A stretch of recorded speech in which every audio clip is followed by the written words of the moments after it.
आज चाहिँ मैले बाइक सफार्नलाई अब के कस्तो हुन्छ हेर्नु है त।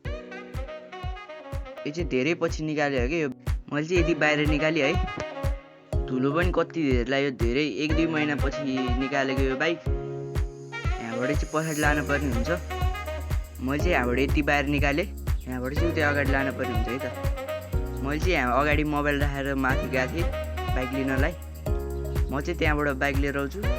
अब यो बाइक चाहिँ अब सन्जय दाइ एकैचोटि आउनुभयो भने बोल्नुहुन्छ यो राम्रोसित। धेरै भएको छैन निकालेँ, अब निकालेँ मैले। अब म चाहिँ यसो ऐनामा हेर्दैछु होइन, बाइक पनि निकालेर आइरहेको छु। यसको चाहिँ सक होचो बनाएको किनभने सन्जय दाइ आउनुभयो भने यत्रो अर्को बनाइहाल्नुहुन्छ। अब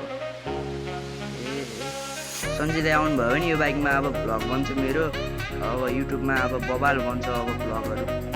आजको मिनी भ्लग चाहिँ यति नै भयो। के कसो भयो कमेन्ट गरिदिनु होला। चाहिँ भिडियो अफ गरेर बाइक सफा गरेको छु। युट्युबमा सब्सक्राइब पनि गरिदिनु होला है त। आजको भ्लग चाहिँ यति नै भयो। यो चाहिँ मेरो फर्स्ट भोइस क्याम भिडियो हो। आजको लागि यति नै भयो।